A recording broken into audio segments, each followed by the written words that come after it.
What's up, ladies and gentlemen of the internet? It's Wayne, aka Media Clash, aka the host of the Media Clash podcast, and aka the guy that always argues with you in the comment sections when you just say things suck. Stop doing that. But anyway, we are here today to talk about the GridIron Studios Cobra Python Patrol Flight Pod upgrade kit that turns the flight pod into a bipedal mech. I, for one, do not share the hate that a lot of the community does when it comes to GridIron, because I've never had an issue with GridIron stuff. A lot of the community likes to parrot what Bobby says, and as much as I love Bobby, I'm not going to parrot his opinion to try and seem cool. Yeah, that's not going to happen. But yeah, so this is the GridIron Mech. And I have to say right off the back, I kind of love this thing. I love giant robots. That is a 2-shelf unit full of giant robots behind me. and this kind of goes right along with that. As a Transformers collector, we are used to upgrade kits for things that Hasbro makes. And that's exactly what this is. This is an upgrade kit for something that Hasbro makes that turns what Hasbro made into something completely different. Yeah, Hasbro's never going to make something like this. They're going to keep cranking out what they did in the 80s. And yeah, they're not going to come up with something new like this. Because when they come out with things that are new, people complain about them, and, you know, we get the same old because of that. So let's bring this into a full screen. And here you can see this thing is awesome. Like I said, this is GridIron's Studios. I only have one other GridIron thing, which is what I just pulled forward, and it is this slab side M16. Being held by a semi kit bash of yours truly. That is the gun I used to use in Airsoft. So Bobby said he would never make an M16 slab side, so I had no choice but to get one from GridIron, and I have not been disappointed with it. I did lose the double mag, but I only carried a single mag layout, so that was fine with me. But here you can see the size of this bad boy compared to an Action Force figure, and Lady J back here getting some of that beautiful B-roll. But this thing is awesome. The design is absolutely top-notch. The detail, like the print on this, I don't know what they're using to print these things, but this is a chunky boy. He is not light. The trouble bubbles are pretty light. This is a pretty hefty item. I dare say if I didn't have figures all over my Vanguard, I'd lift my Vanguard up to see just how much of a weight difference there is. But I might have to weigh them both and see, because he weighs a good bit. So I love the aesthetic. They did this for the original gray Trouble Bubble, and I don't have original gray Trouble Bubbles. I bought 3 of these off of eBay at various times without the figure. They came without the Televiper for like $20, under $20 pop. So I have 3. But there's no way I'm buying 3 of these for my mechs. The first nitpick I have with this is the price. Altogether, this set was $89, I think, when I bought it, because I bought it like right after they introduced it, so it had like the $10 off. But with shipping, I still ended up paying like $100 with shipping and tax, a little over $100, like $105. So yeah, there's no way I'm buying more than this one. The other 2 flight pods will get stands. I've seen a couple of 3D printed stands on eBay that have, just like this, has the slots for the fins. So I'll end up just getting those, and they can fly around old homeboy here. But yeah, this is awesome. You know, it's got your big artillery cannon. I have the claw on it right now. It also comes with a flamethrower, and that's awesome. And like you just saw, they do store right back here. So if you were to get extra, or if they were ever to make any extra kind of weapons for this, they do store. It did come with this awesome blast effect that does and does not want to stick.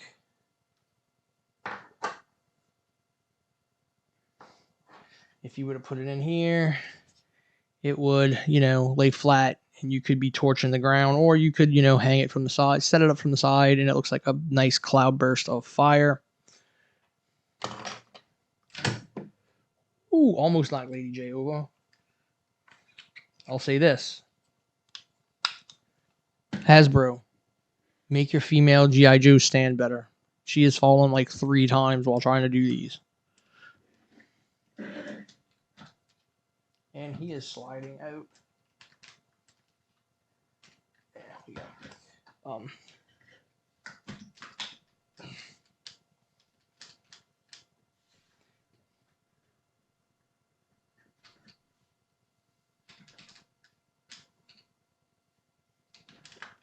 I've been moving him around a lot. This is like the 4th time I've recorded this.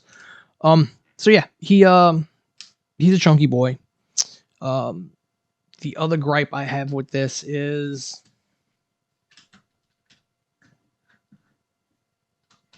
he does not have elbow articulation. He does not have knee articulation. I guess just with knee, ankle, foot. This is kind of like this doesn't bend, this doesn't bend, this doesn't bend. Even though we've got fake hydraulics here and in the back behind this little panel that is technically supposed to go on the arms. I put it on the legs for that look. Little fake hydraulics in the back.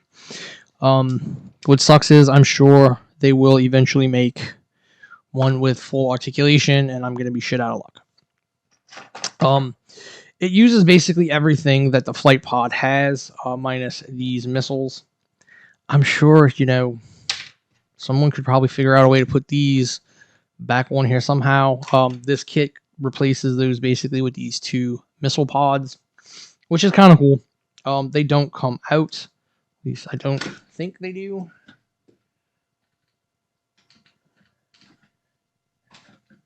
You know, I filmed this like 4 times and had issues every time. Now all of a sudden, it wants to fall out.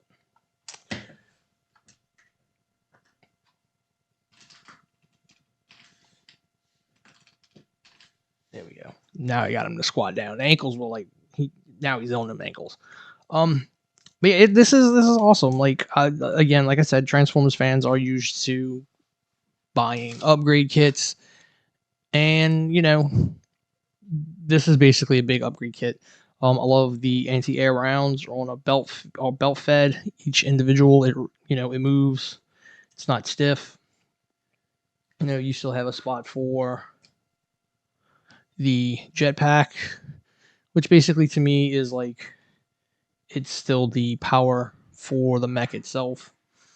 This just slides basically in and clips in basically where the missiles would mount. So where these missiles mount to the side, this actually snaps into, so it's nice and secure. And what really sucks, because there is no elbow articulation, this kit came with this gray claw. You can't really do anything. You're basically waiting for an enemy to walk into it. You can't like stretch out, you know, straight and grab. I wish the kit kind of came with some feet pegs, but I can get another set of feet. I can get a set of feet pegs from Suka over at Toxic Toys, and he even has some guns that can be swapped out with the Trouble Bubble itself. But yeah, I would give this thing, a solid 8 out of 10. It's pretty great. Like I said, I don't have a problem with GridIron. I love their Stinger conversion to a 6-wheel. I don't like the artillery cannon accessory add-on part to it. I wish they would come up with some better missiles. Maybe some missile racks, like the missile pod, the square missile pods, because I've seen those kind of on. There's an add-on kit for. I can't even remember who. There's for one of the trucks. There's a missile pod add-on kit, and I think that would look cool on the back of the Stinger, but that is also pretty pricey for that add-on between the wheels and the actual back section of the add-on. But yeah, so I would say definitely if you like adding things, like I said, Hasbro will never make anything like this. They just won't, because every time they give us something new, the fans complain about it and they end up doing away, which is why all the Series 1 classified figures got re-released, because nobody liked the new aesthetics of the figures. And this guy's going to go to my office and fight my Crocker and my Sergeant Williams, or Veteran Williams. As you can kind of see in the background of the image you are currently looking at, that is my current setup on top of my desk at work, where all my Python Patrol figures are. And I'll throw an overlay of that image over this right now. So yeah, this is awesome. If this is your thing, I would recommend it 100%. It is pricey, so I wouldn't kill yourself to try and get it. Yeah, I would definitely recommend this. I look forward to the other stuff that GridIron kind of does, and it fits with everything. I mean, look, this is an Action Force figure, and this is a G.I. Joe Classified, and these are G.I. Joe Classifieds up here, and this all works. And it's how it should be. Everything can coexist. Tribalism's stupid. Yeah, so I am Wayne. This has been the Media Clash Toy Box. If you've liked what you've seen and you want to see more, subscribe. We are over 1,000 subs. I will probably do some sort of giveaway. I'm not sure when. I don't know if I'm going to hold out for maybe a little bit more of a milestone, because I'm just over 1,000 and I don't want to drop back under 1,000 and not do the giveaway, or do the giveaway and then drop underneath 1,000. So yeah, whatever give me your thoughts on GridIron stuff in the comments below. Let me know what you think. Should I do a giveaway? When should I do a giveaway? Yeah, so I'm gonna go, because it's 1:40 in the morning. I've recorded this 5 times and it's all screwed up each time. So until next time, I'm Wayne. This is Media Clash Toy Box. We're out.